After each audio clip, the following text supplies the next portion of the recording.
Je ne sais pas si vous avez vu le dessin animé Vice Versa. On le voit très bien. Les émotions, c'est pas ce qui nous définit.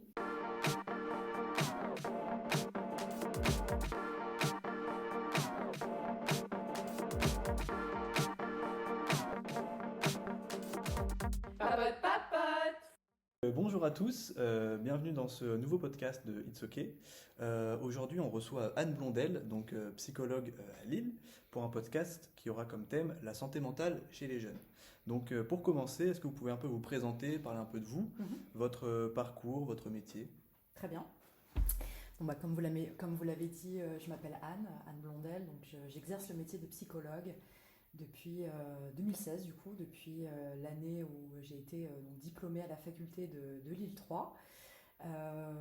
Au niveau de mon parcours, moi je suis issue d'un bac économique et social, un bac ES. En fait, je me prédestinais pas particulièrement à devenir psychologue. Je savais que je voulais être dans l'accompagnement, mais je me prédestinais davantage à être dans l'accompagnement d'enfants, donc ce qu'on appelle éducatrice de jeunes enfants, EJE. Donc mon projet était plutôt bien ficelé et c'est en terminale, j'ai une prof de philo comme beaucoup d'étudiants qui va me mettre sur la voie de la psychologie parce qu'elle va remarquer que j'ai des capacités d'observation en fait en cours et du coup elle va m'en parler un petit peu et je vais me dire pourquoi pas. Donc je vais aller aux portes ouvertes de la faculté de Lille 3. Et pendant ces portes ouvertes, ça va être assez clair que j'ai peu de chances finalement de réussir. Donc ils sont assez clairs sur les statistiques, c'est-à-dire les lycéens qui sortent d'un bac scientifique ont autant de pourcentage de réussite, les autres qui sont passés par un bac ES, un bac L ou un bac pro, finalement le pourcentage était très très très faible, très mince. Et donc à ce moment-là, j'étais accompagnée de mes parents qui ont été un soutien pour moi dans mes choix d'orientation et qui vont me dire est-ce que tu es sûre Anne de vouloir t'engager dans cette filière parce que vraiment le taux de réussite est très faible. Et je vais me dire pourquoi pas. Alors c'est un peu bizarre à expliquer parce que en vérité mon projet était bien ficelé de devenir EJE. Sachant que ma maman est assistante maternelle, donc j'ai toujours grandi entourée d'enfants. Donc c'est plutôt ma zone de confort en fait. JE, ça aurait été parfaitement ma zone de confort et je sais pas pourquoi je vais dire oui à la psycho. Alors qu'en vérité, le pourcentage de réussite est très faible. Je sais pas trop ce qui m'y attend. J'ai pas particulièrement le désir et le projet de devenir psychologue, mais je vais me dire allons-y. Et alors les premières années sont pas faciles pour ceux qui ont fait la faculté de psychologie. Et notamment parfois la première année, puis après on bifurque, ça dépend des projets de chacun, mais c'est pas facile parce que c'est très général. Il y a beaucoup de matières où on ne sait pas trop où ça va nous mener, et en fait l'unique objectif, on comprend très vite, c'est de réussir les partiels. En fait, on ne cherche pas encore bien à déterminer le parcours quand on est en L1, en L2. Le principal objectif à ce moment-là, c'est d'aller au bout parce qu'il y a un écrémage quand même assez important qui se fait dans les premières années du parcours de psycho. Donc c'est d'aller au bout. Et donc moi ça va être seulement à partir de la licence 3 où je vais choisir des spécialités qui vont un petit peu plus affiner mon projet. Et notamment je vais découvrir la psychologie du travail comme matière qui sera dispensée. Et c'est dans cette spécialité-là que je vais me retrouver parce que ça va attiser ma curiosité. En fait, c'est pas tant que je vais me dire je vais être psychologue du travail, mais ça va attiser ma curiosité parce que je vais me dire je comprends pas comment le travail peut impacter autant la santé mentale des salariés. J'ai du mal à comprendre. On parle de risques psychosociaux aujourd'hui, donc j'avais du mal et ça attisait ma curiosité. J'avais du mal à comprendre en fait ce que ça signifiait. Donc par curiosité, je vais continuer à aller dans cette voie-là. Et je vais choisir en Master 1 du coup de me spécialiser et de faire des stages pour pouvoir mieux être sur le terrain et mieux comprendre ce qui se joue en fait sur le terrain, dans les relations avec le manager, dans l'ambiance de travail, dans la relation, dans les tâches spécifiques qu'un salarié peut être amené à faire. Ça va plutôt me plaire et je vais décider donc de me spécialiser en Master 2 en psychologie du travail. Et où là, en Master 2, je ferai le choix de plutôt aller vers autre chose. Je ferai le choix de partir en recrutement pour voir un petit peu ce que c'est aussi, toujours par curiosité, voir si ça peut me convenir, si ça peut me plaire, si je peux me sentir à ma place. Donc voilà, donc je vais partir comme ça sur le courant de la psychologie du travail et notamment je vais rejoindre les entreprises pour pouvoir traiter des sujets de recrutement, de formation, d'accompagnement des salariés, de gestion des compétences, de gestion de carrière, etc. Ça va être assez polyvalent dans le début de ma carrière professionnelle. Et c'est la richesse quand on est jeune et quand on démarre dans la vie active d'être comme ça. On vous fait confiance et on vous permet aussi d'évoluer sur plusieurs missions. Ça m'a beaucoup appris. J'ai appris aussi à me faire confiance en tant que jeune psychologue du coup. Mais voilà, on m'attendait sur des sujets particuliers aussi. C'est une bonne première expérience. Ouais. Exactement, c'est une bonne expérience avec une belle marge de manœuvre. Mais je pense que je vais y venir, mais je me sentais pas encore tout à fait à ma place. C'est-à-dire que c'était chouette, c'était hyper enrichissant, c'était hyper nourrissant d'être jeune et de démarrer dans cette expérience-là. Mais je sentais qu'il me manquait quelque chose et je savais pas mettre le mot précisément sur ce qui me manquait. Donc ensuite, je vais quitter cette entreprise parce que je vais avoir besoin de voir autre chose. Donc je vais faire de l'audit, je vais être dans des cabinets d'audit pour auditer les grandes entreprises sur les risques psychosociaux, toujours. Ensuite, j'irai dans un autre centre de formation pour m'occuper du recrutement et de la formation des salariés. Mais tout ça, ça va être assez concentré finalement. Ma période en entreprise, elle va durer 4-5 ans, où je vais évoluer dans ces expériences-là. Et puis arrive le Covid. Et le Covid, pour beaucoup, c'est une période, je pense, de remise en question.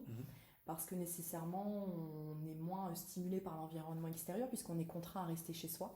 Donc ça va être une période où je vais, peut-être pour la première fois, prendre le temps de me poser des questions et de me poser les bonnes questions qui vont me permettre de me dire est-ce que véritablement le chemin que j'ai pris, c'est le chemin qui me correspond le plus, dans lequel je me sens épanouie, si ce n'est pas accompli parce que je pense qu'il faut du temps, mais en tout cas épanouie, ce qui me plaît. Et je me suis rendu compte assez vite que pas forcément. Donc à ce moment-là, je vais entamer une thérapie. Je vais décider d'aller de me confronter à l'exercice thérapeutique, à que quelqu'un me pose des questions pour pouvoir me questionner. Et en même temps, je vais découvrir à ce moment-là un outil que je recommande beaucoup pour mes patients, c'est la méditation. C'est-à-dire que je vais me mettre à méditer et en fait, je vais, un petit peu comme l'image que j'utilise aussi beaucoup, je vais orienter la caméra vers moi. C'est-à-dire que je vais, par l'outil méditatif, déjà connecter un petit peu à mon corps, connecter à mes ressentis et voir que finalement, mon corps, c'est pas forcément quelque chose qui peut être menaçant. En fait, je m'explique. Avant ça, et notamment dans les premières années de psychologie, je faisais énormément de crises d'angoisse parce que je me mettais beaucoup de pression à la réussite, beaucoup de pression à vouloir bien faire. Je pense comme beaucoup d'étudiants, quand on a nos parents qui payent notre logement, notre loyer, on se dit il faut vraiment que je réussisse. Parce que une certaine pression. Voilà, on se met une pression parce qu'on se rend bien compte que c'est un sacrifice aussi pour les parents. Alors moi, la chance que j'ai eue, c'est que j'étais pas en fac privée, j'étais en fac publique, donc les coûts sont moindres, mais quand même il y a un logement, il y a les frais alimentaires, etc. Et puis je suis l'aînée d'une famille, donc je pense que quand on est aussi l'aîné d'une fratrie, il y a aussi une pression supplémentaire qu'on se met de vouloir réussir, de vouloir représenter entre guillemets un modèle de réussite, en tout cas que nos frères et sœurs suivent un peu notre chemin.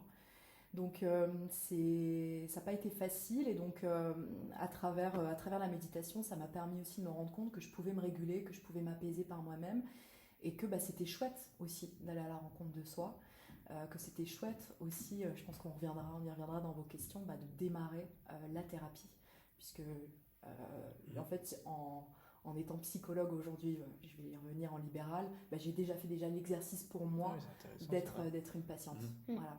Et le Covid me fait dire, en fait, si tu ne te lances pas maintenant à ton compte, tu ne te lanceras jamais. C'est le moment. Donc je vais me lancer au début, je vais y aller progressivement, petit pas par petit pas. Je vais dire, je le fais un jour par semaine. Je prendrai les lundis, je vais démarrer mon cabinet les lundis à Lille, et puis je verrai si ça me plaît. Et en fait, ça a été la révélation. Super. Voilà. Ça a été vraiment, je me suis sentie à ma place, je me suis sentie bien dans la posture, je sentais qu'en face ça répondait bien, les feedbacks étaient bons, les gens revenaient, parce qu'un des indicateurs aussi en thérapie qui montre que on fait bien aussi notre travail, forcément, c'est quand le patient revient et qu'on entame véritablement un accompagnement de bout en bout. Et c'est ce qui se passait, donc tous ces indicateurs-là m'ont fait dire je suis à ma place. Et l'histoire continue, ça fait 4 ans. Voilà. Super. Donc depuis 2021. Donc aujourd'hui, je suis pleinement à mon compte et donc je suis installée à Bois-Blanc. Mon cabinet est à Bois-Blanc, j'en suis l'heureuse propriétaire. avec une associée et amie psychologue. Et ça fait voilà, donc 4 ans que je ne fais que ça. Ok, super. Mais c'est intéressant justement ce côté où c'était pas votre voie Ouais. à l'origine. Ouais, tout à fait. Et justement, au fil des expériences, nous on est encore un peu jeunes pour voir ça, mais c'est pas quand on sort des études que tout est déjà fait, qu'on va garder notre métier, on va tracé. beaucoup tout à fait. changer et finalement peut-être prendre du temps à avoir notre voie, donc c'est vrai que c'est intéressant. Exactement. Ouais, puis vous voyez, cette psychologue, pardon, cette professeure qui va me dire je te vois bien en psycho. Ouais, c'est vrai, en fait, j'aurais très bien pu ne pas l'écouter, parce qu'en fait, moi, mon projet était déjà construit. D'une certaine manière, ça faisait 3-4 ans que c'était assez clair dans ma tête que je voulais faire ça. Et il va suffire d'un mot qui va me faire me poser des questions, de dire tiens, quelqu'un me voit aller dans une voie, tiens, ça attise ma curiosité, je vais me renseigner. Et je pense que dans cette histoire, il y a quand même quelque chose de l'ordre de l'intuition qui se met en place. Oui, c'est vrai. Voyez, il y a quelque chose qui est de l'ordre il y a une petite voix intérieure qui doit me dire Anne, vas-y. Donc du coup, vous l'avez dit, ça fait déjà plusieurs années que vous êtes à votre compte. Et est-ce qu'aujourd'hui, vous avez beaucoup de jeunes dans vos consultations ? C'est une bonne question puisque c'est la majorité de mes patients. Ok. La majorité de mes patients sont âgés entre 20 et 30 ans. Et je pense que ça s'explique par le fait aussi que je sois jeune. Voilà, ça a été un indicateur, c'était ce que ces patients m'ont renvoyé quand ils m'ont dit on vous a choisi vous, parce que c'est une des questions parfois que je pose aussi c'est pas systématique, mais je peux être amenée à poser pourquoi moi, pourquoi m'avoir choisi moi. Et on me renvoie que c'est le fait que je sois jeune, ils estiment que je peux être peut-être plus à même de comprendre les problématiques auxquelles ils sont confrontés. Ouais. Voilà. Et justement par rapport à ça, vous dites que c'est la majorité de votre patientèle, et on voit aussi dans les chiffres du gouvernement en général, même tous les ans, que les jeunes en général vont de plus en plus mal psychologiquement. Ouais. Et justement, vous qui êtes directement au contact de tout ça, qu'est-ce qui revient selon vous le plus dans les consultations, sans être trop précise, mais en général, qu'est-ce qui revient le plus en termes de mal-être chez les jeunes ? Oui, c'est vrai que quand on regarde les statistiques, on voit plutôt que la santé mentale d'année en année a tendance à se détériorer. Ce qui revient assez souvent dans les problématiques des jeunes que je rencontre, c'est l'anxiété, les troubles anxieux principalement, avec la gestion du coup des émotions, la difficulté à gérer le stress, la difficulté à gérer, j'ai envie de dire, les émotions en règle générale. Ça va être aussi toutes des problématiques associées à l'image de soi, l'estime de soi et à la confiance en soi, qui sont des concepts distincts, mais se recoupent. Ce que j'observe aussi beaucoup, c'est, et qui revient dans les discours, c'est la peur d'être seul, la peur de se retrouver finalement. En fait, c'est des jeunes et j'ai fait partie de ce chemin-là, en fait, on a peu de connaissances sur soi finalement. On arrive dans la vie active, on sort du TGV des études, et on ne sait pas bien qui on est, on ne sait pas bien ce qu'on aime, on ne sait pas bien ce qui nous attire, on se pose beaucoup de questions. Donc c'est quand même l'espace thérapeutique représente pour le jeune la possibilité peut-être enfin pour la première fois de se poser justement des questions sur qui je suis, moi qu'est-ce que j'aime faire, qu'est-ce qui me donne envie, qu'est-ce que je n'aime pas aussi. Qu'est-ce que j'ai envie de faire dans la vie, etc. Un petit peu comme moi, finalement, je me disais dans mon parcours, est-ce que vraiment je suis à ma place ? Est-ce que vraiment c'est quelque chose qui est fait pour moi ? Est-ce que vraiment je suis alignée avec ce choix-là que j'ai fait quand j'avais 17-18 ans ? C'est possible que ça ne soit pas le cas. Et bien souvent, ce que je remarque, et ce qui est pas systématique, mais assez majoritaire, c'est que les jeunes qui viennent me voir, en fait, en général, il y a un désir, conscient ou pas, mais de changement, de transformation. De changer, c'est pas tant changer de filière d'orientation, ça peut, mais parfois c'est changer d'état d'esprit, parfois c'est changer sa manière de se comporter vis-à-vis d'eux, parfois c'est mettre des limites, parfois c'est mieux gérer ses émotions pour pouvoir entrer en communication plus facilement avec, mais ça reste un changement en soi. Oui, parce que c'est une période où on se construit justement. Exactement. Donc, comme on l'a dit tout à l'heure, c'est comme l'orientation, tout n'est pas... comme l'orientation professionnelle, voilà, c'est ça. Tout à fait. Exactement. Tout n'est pas linéaire, donc aussi dans la connaissance de nous-mêmes, quand on parle de changement, c'est aussi le fait de grandir. Et donc justement, là, on parlait du fait qu'il y avait de plus en plus de jeunes qui venaient. Est-ce que vous avez, selon vous, des causes qui expliqueraient ça ? Vous avez parlé du Covid tout à l'heure. Est-ce qu'il y a des causes de la société, du contexte qui Bien font sûr. que justement les jeunes vont de plus en plus mal. Bien sûr, oui, tout à fait. Je parlais de causes effectivement un peu plus endogènes tout à l'heure, mais il y a forcément des causes associées à des facteurs extérieurs. Le Covid, c'est vrai qu'il a fait, enfin, voilà, il a fait beaucoup de mal, c'est-à-dire que pour des jeunes qui déjà étaient dans une forme de fragilité, au niveau de la santé mentale ou qui étaient dans des environnements et des contextes familiaux pas faciles, le fait de se retrouver confiné, alors soit seul ou soit en famille, nécessairement c'est venu aussi intensifier des problématiques qui étaient déjà existantes.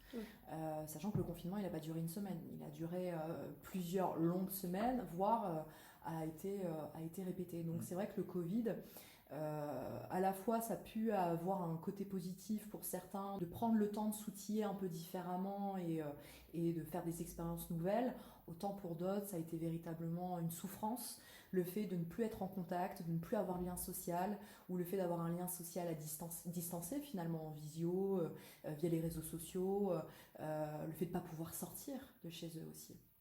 Je pense notamment aux jeunes pour qui on parle je ne sais pas si vous connaissez les FOMO, les Fear of Missing Out, qui est la peur de manquer effectivement, pas vivre sa jeunesse d'une certaine manière, la peur de pas que le temps passe et qu'on n'a pas suffisamment vécu les expériences qu'on devait vivre. Et je pense qu'il y a des jeunes aussi qui ont été impactés par ça, par le fait que c'est au moment du Covid, j'en sais rien, ils ont 18 ans, 19 ans, 20 ans, ça arrive au moment où, j'ai envie de dire, c'est le moment où il y a des expériences assez charnières qui doivent pouvoir avoir lieu, et malheureusement ils sont contraints à rester chez eux pendant ce moment-là. Donc oui, ça, bien sûr que le Covid a été difficile, et aujourd'hui il y a aussi des causes liées au système. Par le système, j'entends le marché du travail, le système associé aux études, etc. Moi je trouve qu'il y a un grand paradoxe, parce que de plus en plus on fait des études longues, de plus en plus on se spécialise, et de moins en moins on a accès à un emploi. Et il y a une vraie contradiction, c'est-à-dire quand bien même j'ai fait des longues études, quand bien même je me suis spécialisée, même l'accès à l'emploi est incertain. Et est-ce que vous pensez que, dû au fait qu'on se pose plus de questions, etc., est-ce que vous pensez que les jeunes sont plus sensibles et plus éduqués aux questions de santé mentale? Et si oui, comment est-ce qu'on pourrait expliquer cette tendance, entre guillemets? Alors pour moi, effectivement, peut-être que c'est là aussi l'avantage et l'intérêt des réseaux sociaux, mais il y a beaucoup plus aujourd'hui de messages qui sont portés en faveur de la santé mentale, de la psychoéducation finalement, au travers de la santé mentale. Et il y a beaucoup plus d'invitations et à se questionner en effet au travers de des différents supports. Je pense que le Covid aussi est venu marquer ça en fait. Le Covid est venu marquer plus que jamais l'importance que représente la santé mentale. Donc oui, les jeunes ils sont davantage exposés aujourd'hui, et voilà, et je pense aux médias, je pense aux réseaux sociaux qui aussi partagent énormément au sujet de la santé mentale. Et ce que j'ai observé qui est intéressant, c'est que j'ai des jeunes qui me disent en fait j'en ai parlé à mes amis à la fac. J'en ai parlé en soirée, j'ai dit que j'allais voir un thérapeute, j'ai dit que j'allais voir un psychologue. C'est la question que je voulais poser justement sur le fait que les jeunes, en termes de différence de génération, j'ai l'impression que les jeunes sont beaucoup plus à l'aise, ouverts avec ça. Tout à fait, c'est moins tabou. Il y a une vraie différence entre les anciennes générations et les jeunes. Ça devient un sujet qu'on évoque assez ouvertement, effectivement, avec nos amis étudiants, avec nos amis associés à un club de foot, dans des activités extrascolaires, peu importe, mais ça devient véritablement un sujet qui est parlé, et ce qui fait que moi j'ai beaucoup de patients qui viennent, en fait je viens parce que un tel ou un tel m'a parlé de vous, m'a dit que la psychothérapie ça lui avait fait du bien, et donc ça vient vraiment aussi permettre à ce que la thérapie soit plus du tout représentée comme un espace pour les fous, un espace pour tabou, quelque chose qui est tabou, parce que les jeunes aujourd'hui, c'est de par la communication qui est plus ouverte, plus authentique et plus fluide, permettent aussi de venir faire passer les bons messages pour le coup, et amènent à ce que d'autres franchissent le pas, quoi. Donc ça c'est super chouette. Ouais. Et du coup, sur la partie un petit peu conseils que vous pourriez donner aux jeunes qui peuvent nous écouter, on remarque que en fait, chez beaucoup de personnes, il y a enfin c'est sûrement un mécanisme naturel, mais en fait il y a une tendance un peu à mettre de côté les émotions négatives plutôt que de les exprimer, de les confronter, de les traiter justement. On aime bien mettre un peu sous le tapis entre guillemets. Et du coup, quel est votre avis là-dessus et qu'est-ce que vous conseillez aux jeunes qui nous écoutent, qui seraient dans ce cas-là pour la gestion de leurs émotions? Oui, c'est un cas qui revient effectivement assez fréquemment en thérapie, hein, le fait de mettre de côté ses émotions. Alors après, ça va dépendre de chacun parce que... Ça dépend des profils aussi. Oui. Ça va dépendre des profils, voilà. Ça va vraiment dépendre de la problématique de chacun. Mais dirons-nous, quand on met de côté ses émotions, déjà, j'ai envie de dire, c'est déjà un petit peu un phénomène de peur et de crainte. C'est-à-dire que on peut parfois craindre et avoir peur de ses propres émotions. Parce qu'on peut avoir peur des conséquences que ça pourrait représenter si j'étais amenée à les accepter finalement, ces émotions, et à les identifier. C'est-à-dire si je ressens de la colère, si je me mets à conscientiser que je suis en colère contre cet ami, je pourrais craindre de me dire mais qu'est-ce que je vais faire de ça en fait? Est-ce que ça pourrait mettre à mal mon amitié avec cette personne? Donc parfois il y a des phénomènes de crainte et crainte des conséquences que ça pourrait représenter, vous voyez, de reconnaître et d'identifier les émotions qu'on ressent. Donc pour moi il y a ce phénomène-là de peur, de crainte, et puis parfois on ne sait tout simplement pas ce qu'on ressent. Et je pense que c'est essentiellement aussi cette problématique-là. Tout à l'heure on parlait de, on sait pas véritablement qui l'on est, on se cherche en fait, on est toujours en construction. Et de toute façon, toute notre vie, on est en construction, hein, ça ne s'arrête jamais véritablement, c'est une évolution. Mais parfois, voilà, on ne sait pas non plus ce qu'on ressent, on ne sait pas identifier ce qu'on ressent parce qu'on ne nous l'a pas appris. Donc, on a peur de nos émotions parce qu'en fait, on a peur de ce qu'on ne connaît pas. Vous voyez, on a peur de... Surtout en nous. Exactement, et surtout en nous. Qu'est-ce qui m'arrive d'une certaine manière, ok. Donc, la thérapie, c'est un espace aussi qui se veut le plus bienveillant possible. En tout cas, c'est comme ça que moi, j'insuffle la dynamique parce que c'est important que la personne déjà se sente en sécurité pour pouvoir se dire je vais pouvoir mettre entre guillemets sur la table mes émotions. C'est très vulnérable. Exactement. C'est une forme de vulnérabilité en soi que d'exposer ses émotions, quelles qu'elles soient. Donc voilà, donc j'ai envie de dire pour toutes les personnes qui ont des difficultés à gérer leurs émotions, c'est aussi parce que tout simplement ils les gèrent pas. Bah oui, parce que c'est pas quelque chose d'évident. Exactement, c'est pas quelque chose d'évident.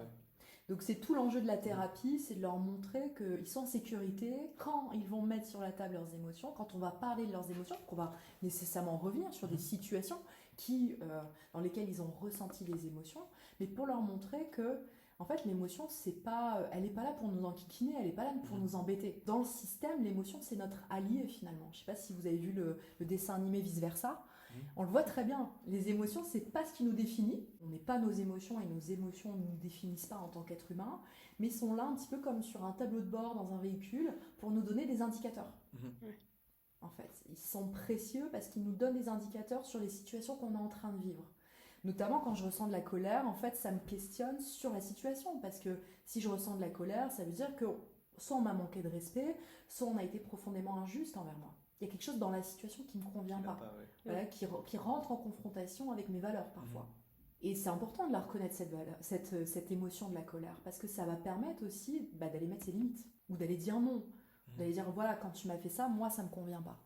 Donc on va aller aussi aider le patient à justement reconnaître que cette colère, cette émotion de la colère, en fait, elle a un véritable sens, elle a un message à délivrer, il faut pouvoir aller le récupérer, ce message, parce qu'une émotion qui n'est pas traitée, c'est une émotion, moi j'utilise la métaphore du millefeuille, qui vient s'ajouter sur tout le millefeuille, et c'est ça l'angoisse aussi. L'angoisse, c'est quand il y a un millefeuille émotionnel qui n'a jamais été traité, qui n'a jamais été identifié, on n'a jamais pris le temps de l'accueillir. Et en fait, du coup, je suis super angoissée parce qu'en fait, je suis submergée. Voilà, je suis submergée par mon millefeuille émotionnel, je suis submergée par tout ce que je ressens. Et ce qui fait que quand je ressens l'anxiété, je ne peux plus tout à fait identifier toutes les autres parce que l'anxiété prend toute la place. C'est ça, L'anxiété, elle vient faire le pare-feu, elle vient prendre toute la place par rapport aux autres émotions que sont la tristesse, la colère et autres. Je ressens même plus la joie parfois quand je ressens de l'anxiété. J'arrive même plus à accéder à une forme de légèreté de vie. Parce que l'anxiété a véritablement pris le dessus, quoi. C'est finalement peut-être même pas possible d'être 100% du temps, tout à fait. Tout le temps good vibe. Entièrement. Et c'est ce que je prends en thérapie. L'idée, c'est pas d'être tout le temps positivisme, psychologie positive à fond, good vibes, on est tout le temps joie. Non, c'est pas du tout ce qu'on prône en thérapie. Ce que je prône, c'est que Voilà, ce qui est important, c'est effectivement de reconnaître que toutes les émotions ont leur place, que toutes les émotions ont un rôle à jouer, même si elles sont parfois inconfortables, hein, parce que la colère, la tristesse, c'est inconfortable, mais ça renseigne.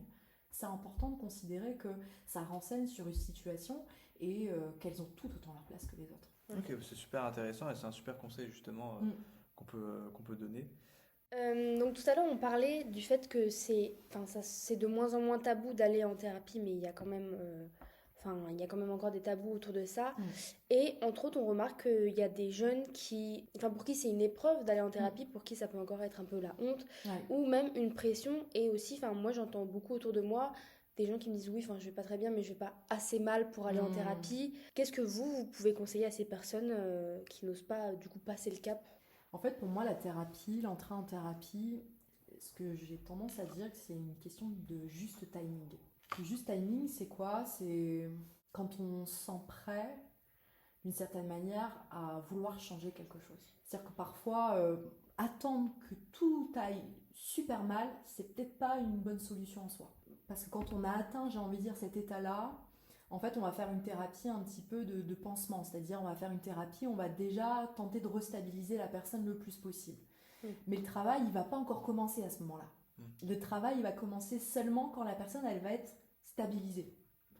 Donc quand on va trop mal, on va dire c'est une thérapie un petit peu d'urgence, de pansement. Donc moi, ce que je conseillerais aux personnes, c'est pas attendre d'être au bout du rouleau pour venir en thérapie, même si ça devait se faire, c'est pas grave en soi, il y a quand même un travail qui se fait, mais la thérapie, j'ai envie de dire, elle est peut-être d'autant plus puissante quand on est encore stabilisé et quand on va pouvoir du coup aller véritablement faire ce travail de profondeur. D'aller questionner effectivement les profondeurs, d'aller se questionner véritablement, d'avoir des questions profondes, ce qu'on ne peut pas faire quand on est au bout du bout. Peut-être même que justement commencer avant, ça évite d'aller au bout. Exactement, tout à fait. Et commencer suffisamment avant, effectivement, ça permet d'éviter d'aller au bout. Voilà, donc oui, effectivement, plus on s'y prend tôt, c'est comme tout. La santé physique, c'est pareil que la santé mentale. Hein. On vous dira un cancer, c'est pareil.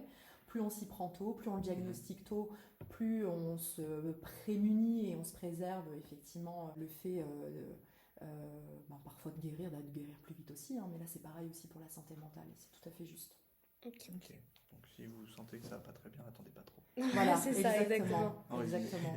Et d'ailleurs, si vous allez bien, est-ce que c'est aussi bien d'aller voir une psychologue et d'avoir un suivi, ou est-ce que c'est nécessaire? Est-ce que c'est juste plus du plus entre guillemets, ou est-ce que vous conseillez vraiment, même quand on va bien, d'avoir un suivi régulier ou... Bien sûr, oui, tout à fait. C'est une question très juste parce qu'on se représente aussi la psychologie, la thérapie pour que quand ça va pas bien. Alors qu'en fait, quand ça va bien, et j'en suis des personnes qui vont bien, c'est-à-dire je suis des personnes qui à un moment donné peut-être n'ont pas été bien, je les ai accompagnés, ils vont mieux, mais ils restent, ils continuent la thérapie. Pourquoi ils continuent la thérapie? Parce que la thérapie, c'est aussi un moyen, à un moment donné, d'acter aussi, voilà où j'en suis. Voilà où j'en suis aujourd'hui, voilà ce que je suis en capacité de faire, voilà ce que je suis en capacité de mettre en place. Et puis aussi, même quand ça va bien, on aborde les choses de manière peut-être un peu différente qu'on l'aborderait quand ça va pas, mais il y a encore un travail qui se fait. Et donc, pour finir, est-ce que vous auriez des conseils en général à donner aux jeunes qui nous écoutent, des conseils généraux? Ouais. Et écoutez, si vous avez peut-être senti pendant cette interview que l'appel se faisait, sauter le cap. En fait, ma présence ici, c'est aussi pour évidemment faire porter des messages aussi. Puis voilà, si vous avez senti à un moment donné dans l'échange que vous avez entendu aujourd'hui, quand vous entendrez l'interview, qu'il y a quelque chose qui c'est un petit peu comme l'intuition dont on parlait tout à l'heure, quelque chose qui est peut-être de l'ordre de l'intuition, peut-être quelque chose qui est de l'ordre de me dire pourquoi pas moi. J'ai envie de dire c'est déjà une petite voix, une petite intuition intéressante à suivre, à écouter pour oser franchir le cap. Et puis voilà, faites-vous confiance dans le choix du thérapeute. Hein. Le choix du thérapeute, c'est aussi important. Sentir que on va choisir un thérapeute avec qui ça va potentiellement matcher. Et la première séance est là aussi pour bien sentir si le courant passe ou pas, si le professionnel qu'on a en face de nous comprend bien ce qu'on cherche à lui faire signifier. Donc voilà, si vous sentez que dans l'échange ça a résonné, c'est plutôt bon signe. Et ça veut peut-être signifier que c'est le moment pour vous de franchir le cap. Super, Ok. c'est Merci un beaucoup. super conseil. En tout cas, merci beaucoup. Justement, Avec on espère plaisir. que ce podcast pourra servir à certaines personnes qui nous écoutent. Ce serait génial. Ce serait extraordinaire. C'est Ouais, vrai. je le souhaite en tout cas. Donc, Merci à vous de votre invitation et puis de l'opportunité que vous m'avez offert de sortir de mon cabinet. Bah oui, ouais, c'était super intéressant en tout cas d'avoir votre point de vue justement. Ouais. Qui mieux qu'une psychologue pour parler justement de santé mentale, c'est super. Donc merci beaucoup. Avec plaisir. Merci Et à à plus vous. tard pour un prochain podcast.